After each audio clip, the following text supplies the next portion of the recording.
નમસ્કાર, હું છું ગોપી ગાંગર અને આપ જોઈ રહ્યા છો નિર્ભય ન્યૂઝ. મારી સાથે તમને સ્ક્રીન ઉપર વરિષ્ઠ પત્રકાર ગિરીશ જોશી દેખાઈ રહ્યા છે. આજે વાત કરવાની છે ટ્રમ્પ ટેરિફની, કારણ કે ટ્રમ્પ ટેરિફ હવે દેશની અંદર ઇમ્પ્લિમેન્ટ થઈ ગયું છે અને 50% આ જે ટેરિફ છે તેની વાત હવે એ લાગુ પડી ગયું છે. ગિરીશભાઈ, ગુજરાતના માર્કેટ ઉપર એની જે ઇમ્પેક્ટ થઈ રહી છે અને સુરતમાં ખાસ કરીને ડાયમંડ હોય, ટેક્સટાઇલ હોય, આ બધા જ બિઝનેસ ઉપર તેની ઇમ્પેક્ટ થશે. સાથે એ પણ સમજવું છે કે ઇન્ટરનેશનલી આની કેટલી મોટી ઇમ્પેક્ટ આપણને જોવા મળશે. ગોપીબેન, એક તો એક નરેટિવ ઉભો કરવામાં આવે છે કે જેવા ટ્રમ્પનો ટેરિફ લાગશે એટલે હિન્દુસ્તાન બરબાદ થઈ જશે ને હિન્દુસ્તાન કટોરો લઈને ફરશે. તમારે આખા ગ્લોબલ પરિપ્રેક્ષમાં તમે જુઓ તો બેઝિક ચીજ સમજો કે 75% આપણી ઇકોનોમી આપણા 140 કરોડ માણસો ચલાવી રહ્યા છે. ઈ ઇકોનોમી પર કોઈ તમને અસર આવવાની નથી. હવે તમારી ફોરેન એક્સચેન્જ અર્નિંગ ઉપર તો 25%ની અંદર 17% જ તમારે અમેરિકામાં જતું હતું, અને એમાં બી આઈટમો શું હતી? Jewellery, medicine, auto spare parts. આજે આપણે બંધ કરીએ છીએ કે આપણે નહીં મોકલીએ તો એવું નથી કે અમેરિકાનું કામ બગડશે ને જો આપણે ભરશું તો ત્યાં મોંઘું થશે, એટલે ત્યાં ડિમાન્ડ ઘટવાની છે. તમારી પાસે ઓલરેડી બીજા 40 કન્ટ્રીઝના ઓલ્ટરનેટિવ માર્કેટ ઉભા છે. ડિપ્લોમેસી અને ઇકોનોમિક સ્ટડી જ કે ભાઈ તમે આગળ ચેતી તમે શું કરો છો, અને એના માટે તમે અત્યારે કોરોનામાં તમે જોઈ લો કે કોરોનામાં ઓચિંતું તમે બંધ કર્યું તો એમાં કેટલા બિઝનેસમેન કે ઉદ્યોગપતિ આપઘાત કર્યા, કારણ કે બિઝનેસમેન છે ને એ તો પોતાના રસ્તા પહેલેથી કરી લેતો હોય, અને ન હોય તો ઓલ્ટરનેટ. અને હવે તો ગ્લોબલ વિલેજ થઈ ગયું છે, પણ આપણી સતીઓ જ્યાં રહી ગઈ કે આપણે એને આગમચેતીમાં આપણે કોઈ જાતનું એના માટે પોલિસીઓ બનાવીને આપણે આગળ તૈયારી કરી નહીં. આજે રાતોરાત તો ટ્રમ્પે આપણા પર ટેરિફ લગાડ્યો નથી, અને ટેરિફ એનું અનસર્ટનિટી આખા દુનિયામાં એટલે લગાડે છે કે મારી બજાર ડિસ્ટર્બ થાય તો બધાની બજાર ડિસ્ટર્બ થાય. અત્યારે હવે એની ઈ નીતિ છે, કારણ કે સમજી તો ગયો કે લગાડ્યા પછી એના મગજમાં એવું હતું કે આ 1960-70 અમેરિકા છે કે જેવો ઈ કંઈ બોલશે એટલે આખી દુનિયા હડબડાઈ જશે અને બધા આવીને પગમાં પડશે. પછી એનો મિસનોમર હતું. That not the position today. તારો આખો આઈટી સેક્ટરમાંથી 25% તો ઇન્ડિયન્સ ચલાવી રહ્યા છે, એટલે આઈટી સેક્ટર ઉપર એને ટેક્સ નથી કરવો. એને ખબર છે કે ઈ કરીશ તો તમારી એની પોતાની સિસ્ટમ ડિસ્ટર્બ થશે. ચાઇના આજથી કઈ રાતોરાત એની રેર અર્થ મટીરિયલમાં અને ચિપ્સમાં એની મોનોપોલી નથી થઈ, ધીરે ધીરે કરી રહ્યો હતો. અમેરિકાને ખબર નહોતી, બધી ખબર હતી. પણ આપણે ક્યાં ભૂલ કરી? હમણાં જ 4-5 દિવસ પહેલા નીતિ આયોગના જ એક મેમ્બરે એમ કીધું કે અમે 2 વર્ષ પહેલા સરકારને આગાહ કર્યો હતો કે ભાઈ ચાઇનાનું ઇન્વેસ્ટમેન્ટ આવવા દો, ઇન્ડસ્ટ્રીઓ આવશે અને આપણું અહીંયા એમ્પ્લોયમેન્ટ વધશે ને આપણી ઇકોનોમી ફાસ્ટ ગ્રો થશે. પણ આપણને તકલીફ એ હતી કે આપણે ઈ બાને વોટ લઈને આવ્યા હતા કે આપણે ચાઇનાને લાલ આંખ દેખાડવી છે, એટલે હવે આપણે ત્યાં પાછા જઈ શકીએ એમ નહોતા. આજે મજબૂરી થઈ ગઈ, તમારે બ્રિક્સમાં જવું જ પડશે, તમારા બ્રિક્સ સિવાય કોઈ ઇલાજ નથી. પણ ડોલર ડોમિનેશનની જે વાત કરી રહ્યા છે કે અમેરિકાના ડોલર ના આવે તો ડોલરમાં તમારા 3% તો ત્યાં નોકરી કરે છે એ લોકો મોકલે છે, તમારા અહીં ટુરિસ્ટ આવે છે એ લોકો તમને આપે છે. તો ઈ તમે બાકીના પોર્શનમાં 12 કે 13% ડિફરન્સ તમે જુઓ તો એવું નથી. ઓલ્ટરનેટ માર્કેટ 25માંથી 17 કાઢી નાખો તો બીજી યુરોપિયન માર્કેટ છે, એશિયન માર્કેટ છે, અને ઘણા બધા કન્ટ્રીઝ નેબરિંગમાં આપણા સાથે ફ્રી ટ્રેડ એગ્રીમેન્ટમાં કન્ટ્રીઝ છે. તો એ ઓબ્વિયસ છે કે માલ તો વેચાશે. હવે આપણે ભૂલ ક્યાં કરી ગયા કે જે ચીજોમાં આપણી મોનોપોલી હતી. આજે તમે જુઓ ચોખાનું ઉત્પાદન આપણી પાસે 13 કરોડ મેટ્રિક ટન થાય છે, જે આપણા માટે વપરાશ પછી પણ વધે છે. ઈ જ હાલત તમારી ઘઉંમાં છે. 10 કરોડ મેટ્રિક ટન તમે કરો છો, તમારા સ્ટોરની અંદર પડ્યા રહે છે, અને એના તમે એક્સપોર્ટની પોઝિશન ઈ નક્કી કરો છો કે પબ્લિકને એવું ન લાગવું જોઈએ કે આપણે એક્સપોર્ટ કર્યા એટલે ભાવ વધ્યા. અને આ હમણાં જ અઠવાડિયો 15 દિવસ પહેલા એક સેક્રેટરી પોતે બોલતા બોલી ગયા ઇન્ટરવ્યુમાં, એક્સ સેક્રેટરી, કે ભાઈ અમે લોકોએ કાંદા એક્સપોર્ટ માટેની પરમિશન કીધું કે ભાઈ કાંદા વધ્યા છે, એક્સપોર્ટ કરી નાખો. તો કે ના, ઈ જેવું તમે એક્સપોર્ટ કરશો ને ભાવ વધશે ને તો પબ્લિકને એમ થશે કે આપણે એક્સપોર્ટ કર્યું એટલે વધ્યું. એટલે ઇકોનોમિક્સ અને પોલિટિક્સ કોઈ દિવસ ભેગા ચાલે નહીં. દેશ હિતની અંદર ફોરેન કરન્સી ક્યાંથી આવે છે ઈ તમારે જોઈ અને નક્કી કરો, એટલે તમે બેલેન્સ ના કરી શક્યા, તમે તમારી પોલિસીઓ બેલેન્સ ના કરી શક્યા. તમે જો બીજા જે કન્ટ્રીઝની અંદર એક ડેવલપમેન્ટ ઈ થઈ રહ્યું છે કે સોર્સ ઓફ ઇન્કમ યુરોપિયન યુનિયનનો અને અમેરિકાનો બંધ થઈ રહ્યું છે આફ્રિકામાંથી. આ લોકો બધા, તમે ખાલી શોર્ટમાં કન્ટ્રીઝ કહું તો USA, UK, France, Belgium, Germany અને ઇટલી એ ટોટલ નિર્ભર હતા આફ્રિકાના રેર અર્થ મટીરિયલ્સ ઉપર કે નેચરલ ઓલા પર. હવે એ લોકોનું કોપર બંધ થઈ ગયું, કોટન બંધ થઈ ગયું, રબર બંધ થઈ ગયો, યુરેનિયમ અને ઓઇલ અને ટિમ્બર આ બધી બંધ. આની અંદર તમે 4 આઈટમ પકડો તો કોપર, કોટન, અને ટિમ્બર એ આપણી મોનોપોલી હતી. આપણી પાસે પણ એ પરિસ્થિતિ હતી કે આપણે એ માર્કેટો કેપ્ચર કરી શકતા હતા. ચાઇનાને જ્યારે સેન્કશન લાગ્યા ત્યારે ચાઇનાની ત્યાંથી જે ઇન્ડસ્ટ્રી અમેરિકાને કીધું કે ત્યાંથી નીકળો, તો એ બધા ક્યાં ગયા? એ વિયેટનામ ગયા, કંબોડિયા ગયા, થાઈલેન્ડ ગયા. કારણ કે આપણે મેક ઇન ઇન્ડિયા ને આપણે ત્યારે વોકલ ફોર લોકલ અને ઈ મૂડમાં હતા, ઇન્ડિયા ફર્સ્ટ. એટલે ઓબ્વિયસ છે કે ઇન્ડસ્ટ્રીઓ અહીંયા આવી નહીં. હવે ઈ ઇન્ડસ્ટ્રીઓ ત્યાં ગઈ છે, તો હવે ઈ કન્ટ્રી સાથે અત્યારે તમે ડેમેજ કંટ્રોલમાં કેવી રીતે કોપઅપ કરી શકશો એ તમને જોવાનું છે. એટલે અસર જે તમે ઓવરઓલ જે બધું એક નરેટિવ ક્રિએટ કરવામાં આવે છે કે 25% એક્સપોર્ટ બંધ થઈ જશે. ડાયમંડની તમે વાત કરી તો ડાયમંડની પોઝિશન તો તમારે પહેલે જ ખરાબ હતી. આજે ડાયમંડ તમારા કોઈ ટેરિફથી અસર નથી થયું. ફેક્ટરી મેડ ડાયમંડ જ્યારથી ચાલુ થયા ત્યારે તમારા નેચરલ પોલિસીની અંદર તમારી માર્કેટ ઘટી હતી. જર્મનીએ ચાલુ કરી નાખ્યું. એ જ તમારા અહીંયાના જ ઓપરેટરોએ આફ્રિકામાં જઈને ચાલુ કર્યું, કારણ કે લોજિસ્ટિક્સ કોસ્ટ નડતું હતું. આજે આપણા ડાયમંડના કેટલા બધા આફ્રિકામાં બેઠા છે. કોટનમાં તમે કંઈ ન કર્યું. કોટનમાં તમે કે અમેરિકાથી અમે લઈ આવશું. તમારી પાસે સફિશિયન્ટ કોટન છે અને આફ્રિકામાં ઓલરેડી આપણા ઓપરેટરો છે. ટાટાઝ અને ટાપરિયાસ જેવા નાઇલ રિવરના કિનારા પર 200 હેક્ટર જમીનો લઈ અને એ લોકો કોર્પોરેટ ફાર્મિંગ કરી રહ્યા છે. એના સાથે આપણે બિઝનેસ ટાઈપ કેમ ન કર્યો? આજે આફ્રિકા સાથે આપણે ફ્રી ટ્રેડ એગ્રીમેન્ટ શું કામ નથી કરી? હવે આપણે કરીએ છીએ, જ્યારે ઓલરેડી 80% ચાઇનાએ ત્યાંની બધી મેન્યુફેક્ચરિંગ મોનોપોલી પોતાના હાથમાં લઈ લીધી. એટલે ઇન્ટરનેશનલ ડિપ્લોમસીમાં આપણી ફેલ ગઈ. આપણે નજર જ ના રાખી કે આજુબાજુમાં શું થાય છે. અને આફ્રિકા કે રશિયા કે ઈરાન એ લોકો હંમેશા તમારા સાથે ભેગા રહ્યા છે, પણ એને આપણે એક્સપ્લોર ન કરી શક્યા. ઈરાન ઉપર સેન્કશન લાગ્યા પછી ઈરાને તમને ધડલેથી ઓઇલ આપ્યું અને એની બદલીમાં આપણે એને ઘઉં આપ્યા.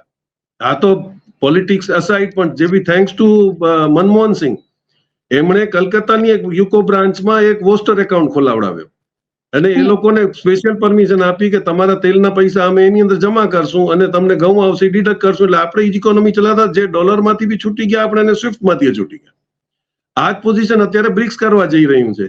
એટલે એસસીઓમાં ગયા પહેલા તમારી કમ્પલ્સન હતી કે તમે 4 બેંકોને વોસ્ટ્રો એકાઉન્ટ ખોલાવ્યા. વોસ્ટ્રો એકાઉન્ટમાં એ છે કે મારે જે કરન્સીમાં પૈસા રાખવા એમાં હું રાખી શકું, જે પરમિશન આપણી પાસે પહેલા નહોતી. જે પૈસા આવે એ પહેલા ડોલર બને, ડોલરમાંથી પાછા રૂપીમાં કન્વર્ટ થાય ને પછી આપણને આવે. અને એ જ દાદાગીરી અમેરિકા બેઝ ઉપર કરતું. હવે તમારા બ્રિક્સની અંદર એ અરેન્જમેન્ટ થયું કે તમે પોતાની કરન્સીમાં પરચેસ કરી શકો. એટલે અત્યારે હું દિરામથી કઈ દુબઈમાં એક્સપોર્ટ કરીશ ને મને દિરામ મળશે, તો હું ડોલરમાં કન્વર્ટ નહીં કરું. HDFC, excise, HDFC, ICICI, axis અને ડેવલપમેન્ટ ક્રેડિટ બેંક જે આગા ખાનની બેંક છે, એ 4 બેંકને એ લોકોએ એડી બ્રાન્ચ તરીકે ક્વોલિફાય કર્યા કે તમે વોસ્ટ્રો એકાઉન્ટ ખોલી શકો છો દરેક કરન્સીનું. એટલે હવે હું ક્યાંય પણ, હું અત્યારે યન રાખીને બેઠો હોઈશ ચાઇનામાં, મને કાલે મંગાવવો હશે તો હું એમાંથી યન જ મોકલીશ. એટલે ડોલર કન્વર્ઝનના ફ્લક્ચ્યુએશનમાંથી તમે બચી ગયા, જે તમને વહેલું કરવાની જરૂર હતી. કારણ કે બ્રિક્સનો પ્રોગ્રામ તો બહુ પહેલેથી ચાલુ હતો ને આપણે ફાઉન્ડર મેમ્બર હતા. પણ અમેરિકાને ખરાબ ન લાગે એટલા માટે આપણે બ્રિક્સને પ્લસ માઇનસ કરતા રહેતા હતા, જે હવે તમારી પાસે છટકો નથી. આવતા વર્ષે બ્રિક્સનું હોસ્ટિંગ આપણે કરીએ છીએ, પ્રેસિડેન્ટ આપણે છીએ. અને તમે જો કે એની વર્કિંગ ઈઝી સમજવાથી 42 કન્ટ્રીઓ જોઈન કરી રહી છે બ્રિક્સ. હવે Saudi Arabia, Dubai, Africa, Iran, Russia આ બધા જો ભેગા થઈ અને એકવાર પોતાની કરન્સીમાં ટ્રેડિંગ કરશે તો ડોલરની પોઝિશન શું થાય એને ચિંતા કરવાની છે. એની બદલીમાં કે આપણે ડોલર નહીં આવે તો આપણે શું કરશું? આપણને મેક્સિમમ અત્યારે ડોલરની હવે જરૂર નહીં પડે, જેટલું જલ્દી તમે કરી શકો. અને એડવાન્ટેજ શું છે કે તમને સ્વિફ્ટ એક જ સિસ્ટમ અમેરિકાની ચાલતી હતી, જે બધી બેંકો એનાથી પૈસા ટ્રાન્સફર કરતી. હવે એને તમે એવોઇડ કરો છો યુપીઆઈ સિસ્ટમમાં. બ્રિક્સ બન્યું ત્યારે ન્યૂ ડેવલપમેન્ટ બેંક જે બની એમાં પણ આપણા કામત અત્યારે એચડીએફસી ના એના પાયોનિયર હતા. એમણે એ વખતે યુપીઆઈ એમાં ઇન્ટ્રોડ્યુસ કર્યું અને યુપીના પૈસા ટ્રાન્સફર તમારા ટેલિગ્રાફિક થાય છે, સેટેલાઇટ ટ્રાન્સફર નથી. એટલે જેમ અત્યારે યુપીઆઈમાં હું 10 રૂપિયા દુકાનમાં ભરી શકું તો હું 10,000 રૂપિયા મારા બાયરને ચાઇનામાં ટ્રાન્સફર કરી શકું, ઇથોપિયામાં કરી શકું, ઈરાનમાં કરી શકું. એટલે ગભરાટ ટ્રમ્પની ઈ છે કે મારું શું થશે. અત્યારે ઈ મરતા ક્યાં ન કરતા જ હજી બીવડાવવાની કોશિશ કરે છે, પણ એની પાસે હવે રહ્યું શું? કેનેડા એના સપોર્ટમાં નથી, યુરોપ પણ એ બીવડાવવાની કોશિશમાં આજે 41મી વાર એવું બોલ્યા કે ભારત અને પાકિસ્તાનની વચ્ચે જે વોર થઈ હતી એ વોર મારા કહેવાથી શાંત થઈ ગઈ. એ તો આપણી નામોસી છે ને, આપણે શું કામ નથી કહી શકતા? આજે હવે તમારી પાસે ઓપ્શન નથી રહ્યો. તમારે ચાઇના, રશિયા સાથે ભેગું થઈને બ્રિક્સમાં જવું જ પડશે. તો તમારામાં એટલી હિંમત કેમ નથી આવતી અને કહી દેવાની કે ભાઈ તો તું થારી કરી લેજે, તે કઈ ખોટું? એટલું બોલવાની હિંમત તો આપણામાં હતી જ નહીં. શું કામ આપણે અમેરિકા અને ઇઝરાયલથી ગભરાઈએ છીએ? એ લગભગ પબ્લિક ડોમેનમાં બધાને હવે ખબર પડી ગઈ છે કે એશિયાનો કોઈ પણ દેશ તમે જો આપણા ઇન્ડિયન સિવાય કોઈને હથકડીમાં પાછા મોકલાવેલા નથી, એટલે એ કઈ વાતના ખાર કાઢી રહ્યો છે. અને આ ટ્રમ્પ અને મોદીના દેશ નથી, આ યુએસએ પબ્લિકનો છે ને ઇન્ડિયા પબ્લિકનું છે.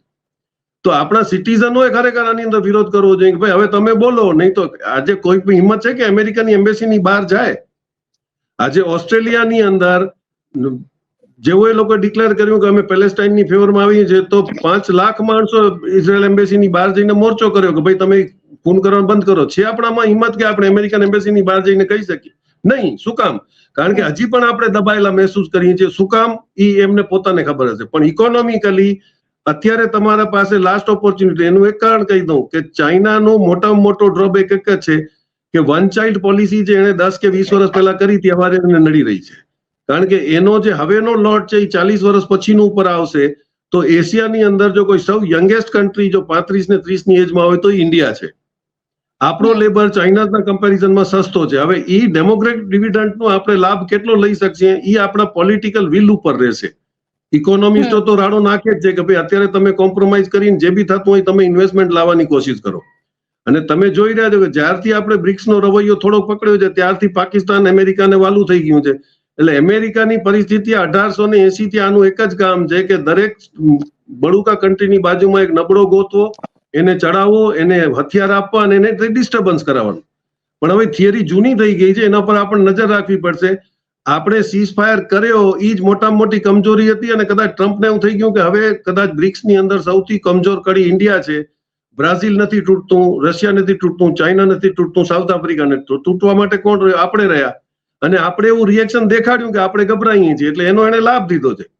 પાર્લામેન્ટમાં ઉભીને મોદી સાહેબ એકવાર એમ કહી દે, તમને ખ્યાલ હોય તો જ્યારે યુરેનિયમ માંગવા માટે ગયા હતા અને એનપીટી ની ટ્રીટમેન્ટ, ત્યારે ઓલા કીધું કે તમે જો માથાકૂટ કરવા ન હો પાકિસ્તાનના 2 ટુકડા તો હું તમને યુરેનિયમ નહીં દઉં. ઇન્દિરા ગાંધીએ ત્યાંથી જોઈન્ટ પ્રેસ કોન્ફરન્સ ન કરી અને ચાલ્યા આવ્યા. અને આવીને એને સીધું પેલા વાજપેયીને બોલાવ્યા અને વાજપેયીને એમ કીધું કે ભાઈ હું આવી રીતે કરી આવી છું, હવે કદાચ અમેરિકા માથાકૂટ કરશે તો તમારા સહયોગની જરૂર પડશે. બહાર નીકળીને પ્રેસમાં રેકોર્ડ ઉપર જે વાજપેયી એમ કીધું કે મેં એમને કીધું કે દેશ કે હિત में आप जो भी करोगी हम आपके साथ हैं, आपने अच्छा किया. તો ડેમોક્રેસીમાં દેશ ચલાવવા માટે તમારે ઓપોઝિશનને ભેગો રાખવો પડે, કારણ કે એ જ તમારી કોઈક દિવસ આવા ડિસિઝનની અંદર ઢાલ થાય. પણ હવે આપણે તો ખબર છે કે 50 વર્ષ સુધી આપણે રહેવાનું જ છે. 50 વર્ષ સુધી ઇલેક્શન કમિશનરો આપણા બેઠા હશે અને એ જે ધારશે એ આપણે કરી શકશું. એ વેમની અંદર અત્યારે બધું સમીકરણ બદલાનું છે. પણ હજી પણ ભૂલ સમજીને આપણે પાછા આવીએ, કારણ કે એવું નથી. ઘણીવાર અમુક કન્ટ્રીઝની અંદર અમુક પર્સનલ ની ઓલાની ચાલતી હોય છે. તમે ડોભાલ અને જયશંકર ઉપર આટલા બધા ડિપેન્ડન્ટ શું કામ છો? એ લોકો બ્યુરોક્રેટ્સ છે, એ લોકોને પબ્લિક ડીલિંગની ખબર નથી. પણ તમે જો કોઈ પોલિટિશિયનને મોકલો જેને ખબર હોય કે ઓપોઝિશનનું બાનું આપીને કેમ છટકવું છે, શું જે આ લોકોની કેપેસિટી નથી. અને દુઃખની વાત એ છે કે 140 કરોડનો દેશ જે વર્લ્ડમાં ડોમિનેટ કરે, કારણ કે આખી દુનિયાને આપણી ગરજ છે. અહીંયા અત્યારે તમારા જુઓ અમેરિકાની મોટામાં મોટી 33 ટ્રિલિયનની કંપનીઓ અહીંયા શું કામ બેઠી છે? બ્લેકરોક બેઠું છે, બ્લેકસ્ટોન બેઠું છે, એને લોજિસ્ટિક પાર્ક બનાવો છે. બ્લેકરોક જીઓ સાથે આખો ડેટા સેન્ટર ચાલુ કરી રહ્યો છે. અને મોટા મોટો એલન મસ્ક જેમ કે છે કે મેં એને પ્રેસિડેન્ટ બનાવી, પોતે અહીંયા આવીને પડ્યો છે, કારણ કે ચાઇના સિવાય એની પાસે ઇલાજ નથી. એટલે ઈ કાંઈક બોલે છે, તું ડેડ ઇકોનોમી કેસ તો તારા માણસોનું કે તંબુ પડી નીકળી જાય અહીંયાથી. શું કામ બેઠા છે? અમને કોઈ ગરજ નથી. 33 ટ્રિલિયન કંપની અહીંયાથી નીકળી જાય નથી, આપણે નહીં રોકાઈ જાય. પણ આપણા પોલિટિકલ ડિસિઝન્સ જે ખોટા થયા. આજે ફ્રેટ કોરિડોર તમારો સારામાં સારો ઇનિશિયલી તમે ડિક્લેર કર્યો તો, એ વાજપેયી વખતનો પ્રોગ્રામ હતો કે તમે નોર્થને ડાયરેક્ટ બોમ્બે થી જોડી દો કોરિડોરથી, તો તમારું ટ્રાન્સપોર્ટ વધે. એટલે તમારા કંડલા, મુન્દ્રા અને બોમ્બે તને એક નેશનલ સુપર હાઈવે પર આવી જાત તો ટ્રાન્સપોર્ટેશન કોસ્ટ ઘટત. પણ પોલિટિકલમાં ત્યારે યુપી ને બિહારના ઇલેક્શન હતા, વેસ્ટ બેંગાલના, એટલે તમે ઈ કોરિડોર કાઢી અને હરિયાણાથી તમે વેસ્ટ બેંગાલ લઈ ગયા, જે બન્યું નહીં. એટલે ના આ કોરિડોર બન્યો ને ઓલો બન્યો. એટલે આવા બધા ડિસિઝન તમારે પર્સનલ પોલિટિક્સ અને ઇન્ટરનેશનલ ની અંદર ક્લબ કરશો તો દેશની હાલત આવી થવાની છે. We will have to rethink. પણ સાથે તમારી પાસેથી એ બી સમજવું છે, કારણ કે આવતા મહિને ફરી મીટિંગ થવા જઈ રહી છે, શાંઘાઈ કોર્પોરેશન ની જે કોન્ફરન્સ થવા જઈ રહી છે, જેની અંદર ભારત, ચાઇના અને જાપાન આ 3 મેજર કન્ટ્રી પાર્ટિસિપેટ કરવાના છે. તમને એવું લાગી રહ્યું છે કે ઇન્ડિયા માટે નવા એક આયામ ખુલી શકે? કારણ કે જે રીતે અત્યારે સ્વદેશીની પણ એટલી જ વાત છે કે ઇન્ડિયા, પ્રધાનમંત્રી મોદી સતત એવું કહી રહ્યા છે કે સ્વદેશી વાપરો, સ્વદેશી વાપરો. આ સ્વદેશી ઉપર જોર આપવા પાછળનું રીઝન પણ અમેરિકા માનવામાં આવી રહ્યું છે. ના, એ જ આપણે કમ્પેર કરીએ તો તમે 75% ઇકોનોમી કાઢી નાખો, સ્વદેશી તમે કયો કે ન કયો, લોકલ વાપરવાનું છે. પણ તમે જે સ્કીમો જાહેર કરી કે તમે જે 2 લાખ કરોડની PLI ની સ્કીમ જાહેર કરી 14 સેક્ટરને કે અમે તમને પૈસા આપશું, તમે પ્રોડક્શન લિંક્ડ ઇન્સેન્ટિવ કે તમે પ્રોડક્શન વધારવાનું પૈસા, એ સ્કીમનું શું થયું? એટલે તમારી સિસ્ટમની અંદર તમે ખાલી અનાઉન્સમેન્ટ કરતા ગયા, એનો ફોલોઅપ નતો. સ્ટાર્ટઅપ ઇન્ડિયાનું શું થયું? વોકલ ફોર લોકલનું શું થયું? મેક ઇન ઇન્ડિયાનું શું થયું? એટલે એ બધી સ્કીમો તમે જાહેર કરી. ફાર્માસ્યુટિકલની અંદર તમે જુઓ તો જે દવાઓ બને એનું આપણે જે એને શું કે એક્ટિવ ફાર્માસ્યુટિકલ ઇન્ગ્રીડિયન્ટ API જે આપણે કહીએ છીએ, એનાથી બધી દવાઓ બને. 2 વર્ષ પહેલા ચાઇનાના ફોરેન મિનિસ્ટરે એક ઇશારો આપ્યો હતો કે કદાચ આવતા વર્ષથી 85% અમે લોકો API ઇન્ડિયાથી ઇમ્પોર્ટ કરતા હશું. એ તમારો ઇશારો હતો. કારણ કે એને ખબર હતી કે ફાર્માસ્યુટિકલ ઉપર એની પર અમેરિકામાં બેન્ડ આવશે. અમેરિકા અને આફ્રિકામાં સૌથી મોટી માર્કેટ છે અને આપણો શેર 45% છે એમાં. પણ આપણે તમે જે સ્કીમો જાહેર કરી એમાં કેટલી કંપનીઓ R&D કરી અને પછી તમારે API બનાવવાની કોશિશ કરી. તમે જે 6,700 કરોડ રૂપિયા આપ્યા એમાં પ્રોડક્શન 30% જ વધ્યું, જે ખરેખર 100% થઈ જવું જોતું. એટલે આપણી ઘણી બધી ભૂલો રહી ગઈ. હવે તમે જો 14 સેક્ટરમાં તમે PLI આપી, એની અંદર શું થયું? સ્ટાર્ટઅપ ઇન્ડિયામાં શું થયું છે તમને રોજ દેખાતું હશે. આપણે જંગલી રમી બનાવી, આપણે લૂડો બનાવ્યા, એ આપણી એપ્લિકેશનો બની. એની કમ્પેરિઝનમાં તમે ચાઇનાની અંદર એક જ માણસ છે જેકમાં, અને ઈ કોનો ઇન્વેન્ટર છે? એની સ્ટાર્ટઅપ શું હતી? અલીબાબા એને એવી એપ્લિકેશન બનાવી કે દુનિયામાં ક્યાંય પણ ચાઇનાની જે ચીજ વેચવી હોય ઓનલાઈન તમને મળે. એટલે તમારો એક સેન્ટર સેલિંગ પોઈન્ટ થઈ ગયો. આજે હું કંઈક બનાવતો હું ને અલીબાબામાં રજીસ્ટર કરી આવું કે ભાઈ મારી પાસે આઈટમ છે, તો એ મારા વતી એડવર્ટાઇઝ કરે, મારા વતી ઓર્ડર લે, મારા વતી પૈસા લે અને મારાથી પ્રોડક્શન કરે. ચાઇનાના સેન્કશન લાગ્યા પછી તમે યુટ્યુબમાં ઘણા બધા જુઓ કે ભાઈ ચાઇનાએ એને કાઉન્ટર કેવી રીતે કર્યું કે તમારો એક્સપોર્ટ બંધ થશે. તો 2 કંપનીઓના મેં ઇન્ટરવ્યુ જોયા હતા. એક વોશિંગ મશીન વાળો હતો અને એક મિક્સી બનાવતો હતો. એ નાના પ્લેયરો હતા, MSME ના લોકો હતા. એને કીધું કે અમને ગવર્મેન્ટે તરત જ કીધું કે તમે એક્સપોર્ટની બ્રાન્ડ નું નામ બદલાવી અને સાથે બીજા એક લોકલ બ્રાન્ડનું પણ પ્રોડક્શન બજારમાં નાખો અને ઈ તમે વેચશો, એમાં ગવર્મેન્ટ તમને નુકસાન થશે, ભરી આપશે. તમારામાં હિંમત છે આજે જે એક્સપોર્ટ કરતા એને કહેવા માટે કે તમે ડોમેસ્ટિકમાં વેચજો, જે નુકસાન થશે અમે ભરી આપશું? આને PLI સ્કીમ કહેવાય.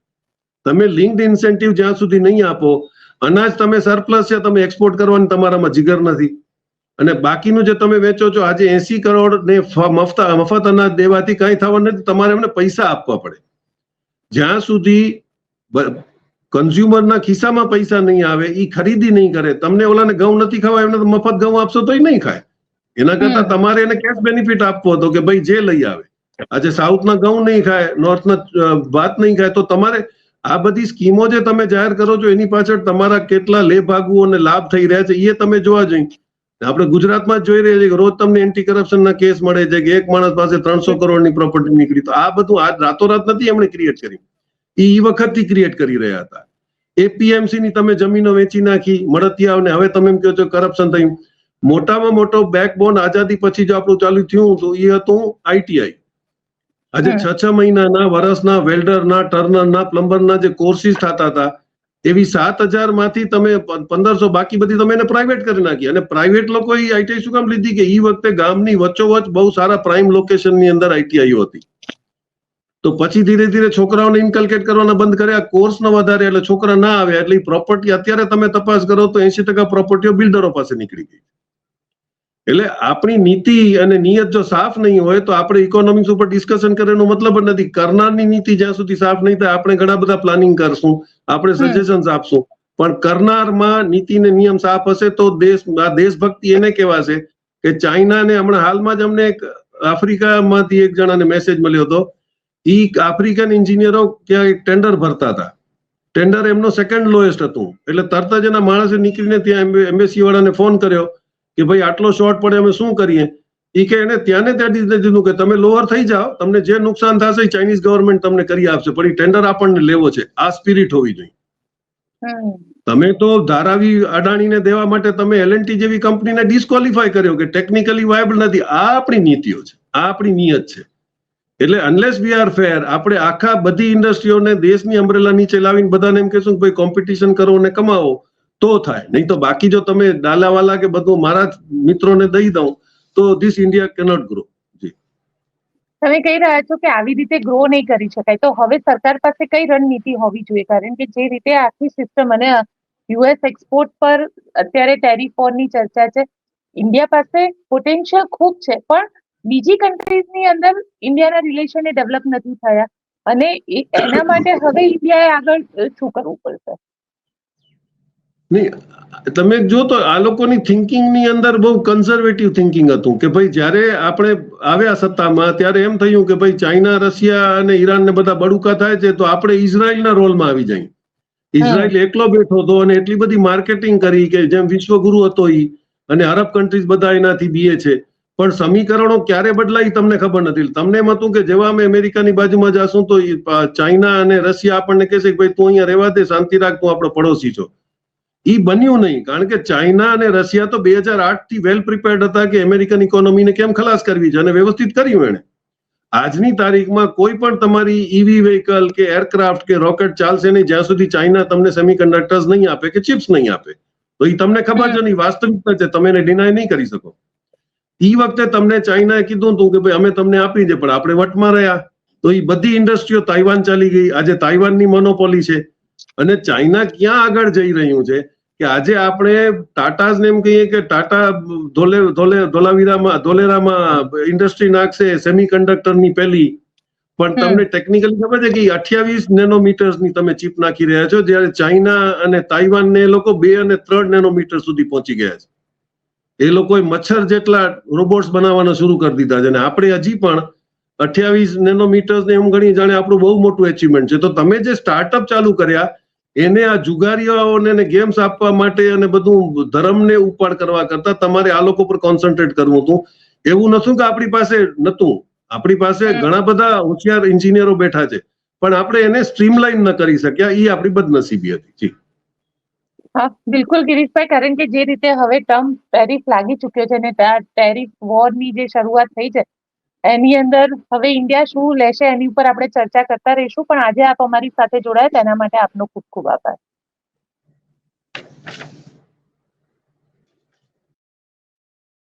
અમારા રિપોર્ટને લઈને આપનું શું કહેવું છે કોમેન્ટ બોક્સમાં ચોક્કસથી લખજો, અને અમારી ચેનલ નિર્ભય ન્યૂઝને લાઇક, શેર અને સબસ્ક્રાઇબ કરવાનું ભૂલશો નહીં. આભાર.